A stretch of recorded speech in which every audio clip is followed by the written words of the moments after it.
गुरुर्ब्रह्मा गुरुर्विष्णु गुरुर्देवो महेश्वरा गुरुसाक्षात् परब्रह्म तस्मै श्री गुरवे नमः। ओम श्री गणेशाय नमः। नमस्कार, आपका हृदयपूर्वक अभिवादन है। 20वीं शताब्दी के एक महान भारतीय तत्वज्ञानी भक्त ने कहा था कि अगर भारत के पास संसार की समस्त मानव जाति को देने योग्य कोई चीज है तो वह केवल शास्त्रीय मूर्ति पूजा है। किंतु बड़े दुख की बात है कि आज हम मूर्ति पूजा के शास्त्रीय महत्व को न समझकर केवल कर्मकांड वाली मूर्ति पूजा में ही सिमट गए हैं। वहीं दूसरी ओर विश्व की करीब आधी जनसंख्या पैगंबरवाद की परंपराओं के चलते एवं मूर्ति पूजा का विज्ञान न समझ पाने के कारण मूर्ति पूजा के घोर विरोधी बन चुके हैं।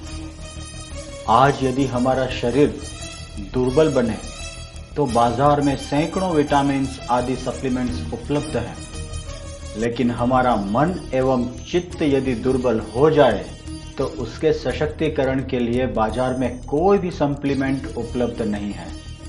मानव मन एवं चित्त को यदि मजबूत बनाना है, शक्तिशाली बनाना है तो शास्त्रीय मूर्ति पूजा के सिवाय और कोई उपाय नहीं है।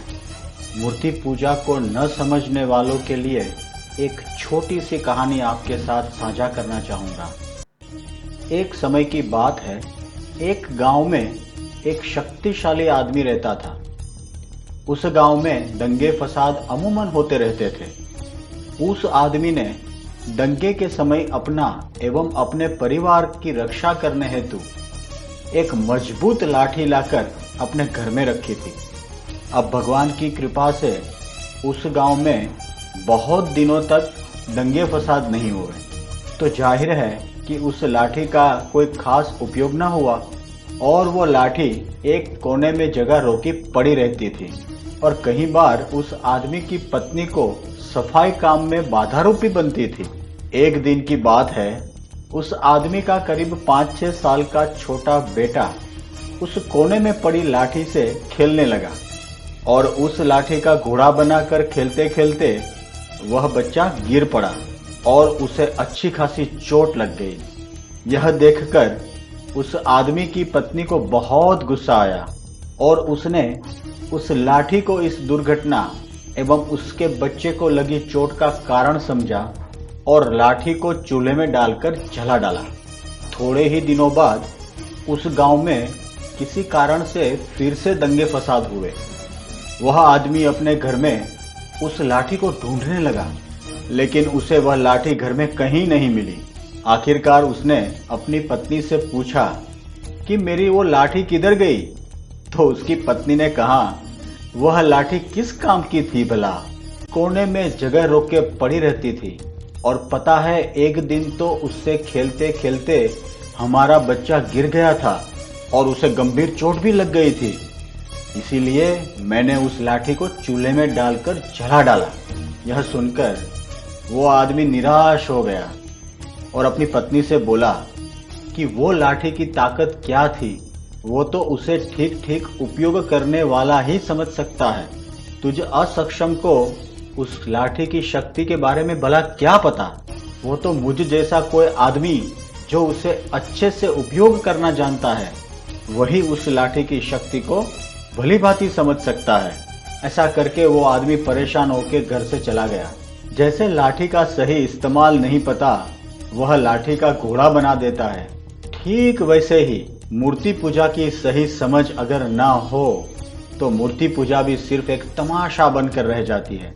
मूर्ति पूजा की शक्ति भी उसे इस्तेमाल करने वाले मनुष्य की मूर्ति पूजा के विषय पर वैज्ञानिक समझ एवं कौशल्य पर निर्भर करता है कि मूर्ति पूजा से वो क्या फायदा उठा सकता है।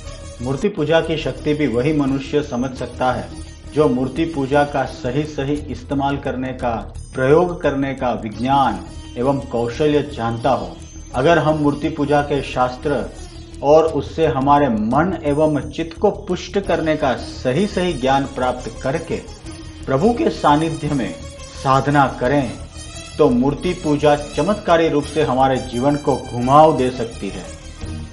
अगर आपको यह माहिती रोचक लगी तो आप इसे अपने सगे संबंधी, मित्रों और अन्य सभी जान पहचान के लोगों के साथ अवश्य शेयर करें और उन्हें भी सनातन वैदिक धर्म एवं सनातन वैदिक धर्म की परंपराएं, इन सब का पुनः प्रचार एवं प्रसार हेतु उत्साहित करें।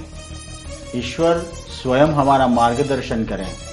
ओम नमः शिवाय। नमस्ते अस्तु भगवन् विश्वेश्वराय महादेवाय त्र्यम्बकाय त्रिपुरान्तकाय त्रिकाग्निकालाय कालाग्निरुद्राय नीलकण्ठाय मृत्युञ्जयाय सर्वेश्वराय सदाशिवाय श्रीमन्महादेवाय